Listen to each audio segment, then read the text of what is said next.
Greetings, fellow Whovians, and welcome to Timey Wimey Review. In tribute to the late Richard Franklin, who sadly passed away over the festive holiday, I thought I'd review and check out the third Doctor story, Invasion of the Dinosaurs, which is also celebrating its 50th anniversary, being originally broadcast on BBC One in January 1974. Just in case you don't know the plot, the third Doctor and Sarah Jane Smith arrive back on Earth to an abandoned central London. The whole area has been evacuated and is now under martial law. As prehistoric creatures, yes, dinosaurs are now roaming the streets of London, but only as brief time distortions created by radical scientists.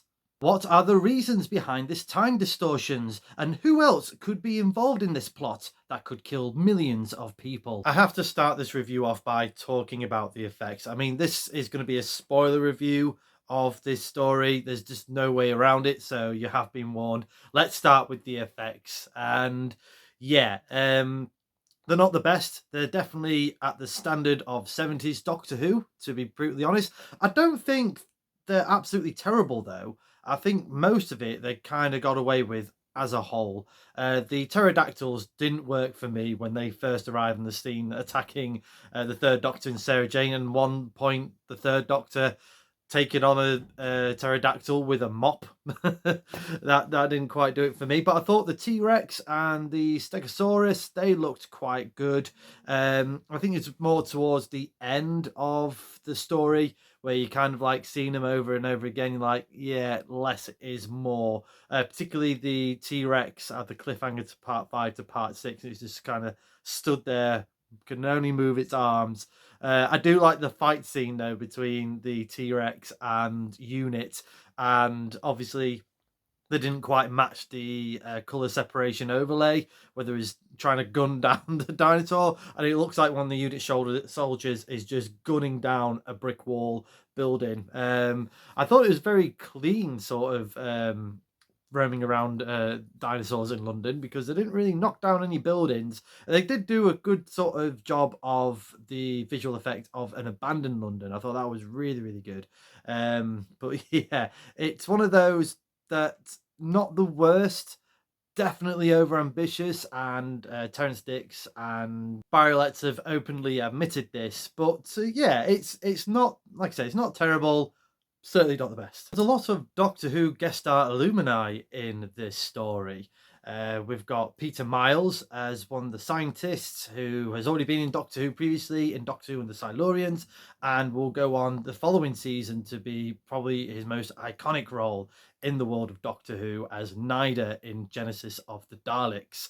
We also have Martin Jarvis as, again, one of the other scientists. He goes on to come back in the Sixth Doctor story, Vengeance on Varos.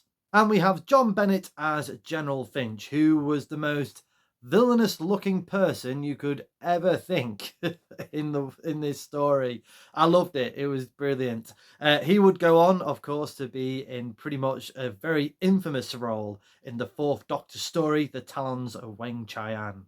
As I mentioned at the start of this video, this is in tribute to Richard Franklin, who was most famous for playing Captain Mike Yates in Doctor Who. And this was quite a pivotal moment for this character because, again, spoiler alert, he practically betrays Unit. He is basically on side of the scientists in their goals of basically dragging everyone back in time, or a certain group of people back in time, back to the golden age. You know, they believe that the world has been polluted, it's heavy with its chemicals and oils, and they want to go back to a time where they could start again. They've got the knowledge and the materials and the know-how to rebuild civilization in a more cleaner environment. There must be many flaws to that plan, especially if they're going to go back to the dinosaur age. You know, I think they think there's going to be like the Flintstones. But Mike was also on board of this idea, and he was kind of tasked to sabotage Unit and sabotage the Doctor's plans as well. He was obviously very adamant that he didn't want to kill anyone, but things were starting to get a bit out of hand. And I thought this was quite a clever idea to add into this, and sort of add into this whole conspiracy of you can't trust anyone, particularly with the military and units sort of butting heads, the Doctor sort of butting in with General Finch as well, and Mike being this sort of behind the scenes traitor. I thought that was it was yeah.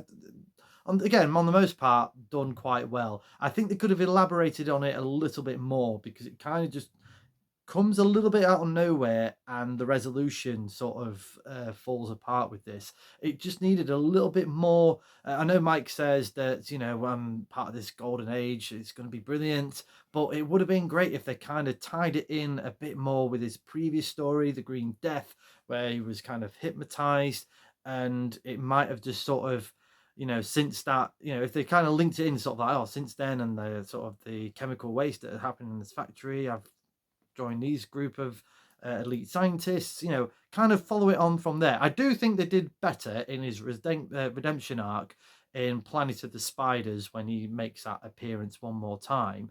But yeah, let me know in the comments, what do you think of Mike Yates's portrayal of Unit in this story?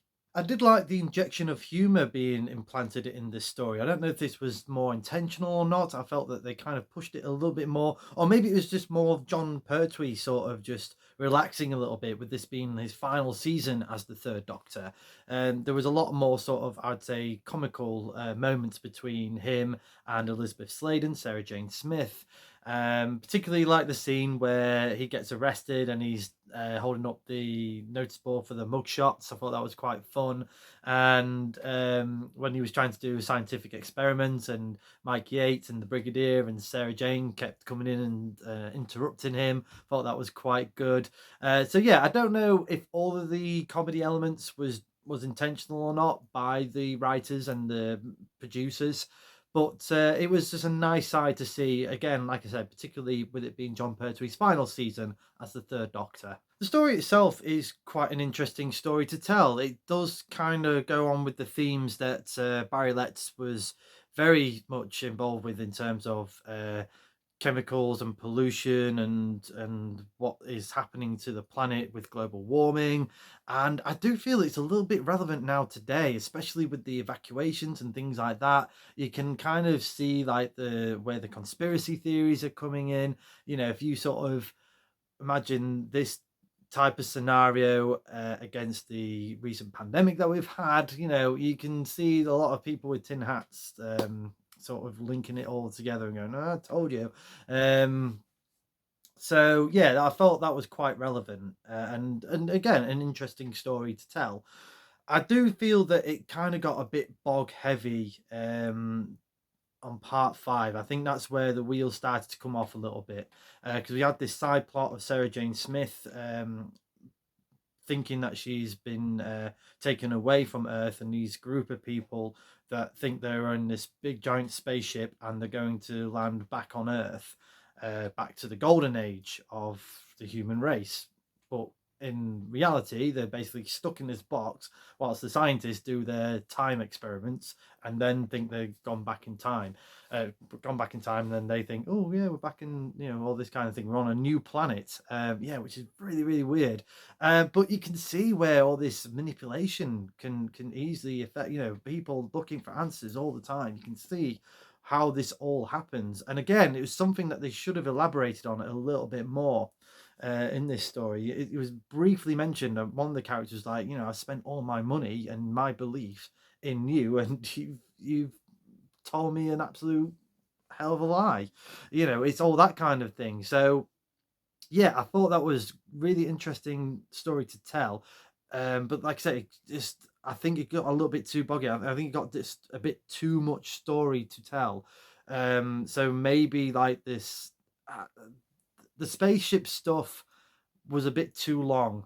I think you should have cut that bit out and just elaborated on the actual characters from there. Because when it got to episode 6, part 6, I thought, God, they've got a lot to write up on and finish off and wrap up, and they're not going to do it. And I don't think they did, really. It was pretty much the Third Doctor reversed the polarity, scientist disappears, Mike gets quietly sent away to resign. And yeah, when Sarah Jane asks, oh, how did you manage to get through whilst we were all stuck in this time field? I'm a Time Lord. Ta-da! You know, it was all that kind of stuff. So yeah, it could have been a little bit neater in its story presentation. I'm going to give Invasion of the Dinosaurs a TARDIS rating of 7 out of 10. Yes, the effects is questionable, and the ending of the story and some of its story presentation is a little bit odd. One thing I thought was really odd was part one of this story was called Invasion, and the rest of the parts was Invasion of the Dinosaurs. So obviously, we're trying to keep that quiet and make the dinosaurs a big surprise.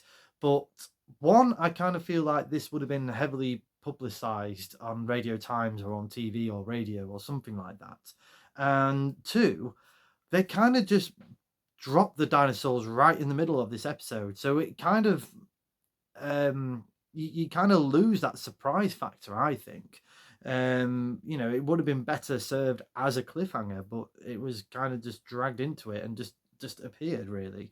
So that was, I thought, was a little bit odd, but I did find it entertaining. I thought it was a good story to tell. It's definitely Doctor Who being ambitious but imaginative at the same time. So yeah, you can, like I said, you can um whinge about the effects of the special effects. I'm quite surprised they haven't done a CGI redo of the special effects if you needed to. But I enjoyed the humor. I enjoyed the ideas of the story. I thought the performances were great throughout. Can't fault the performances at all. Everyone puts in a great effort. And yeah, it was very interesting to have this story arc for a character that, albeit not a fully fledged companion that travels with the Doctor, but is very much affiliated to the unit family and is basically breaking their hearts by betraying them in the form of Mike Yates. I certainly do recommend this story. It is fun, light-hearted entertainment, or you can have a few drinks and have a few laughs and giggles with these special effects. Do check it out. It is now on BBC iPlayer in the UK. Let me know in the comments below your thoughts to Invasion of the Dinosaurs. Is this one of your favourite Third Doctor stories? And what did you think of that betrayal from Captain Mike Yates? Thank you very much for watching this video. I hope you've enjoyed this review. If you have, please like, share and subscribe. Hit the clock bell for more notifications. Come say hello and follow me on Facebook and X. And do check out my other fantastic Doctor Who related content on the Timey Wimey Review TikTok page and right here on the Timey Wimey Review YouTube channel. And as a good doctor once said, it's not just the oil and the filth and the poisonous chemicals that are the real cause of pollution, Brigadier. It's simply greed.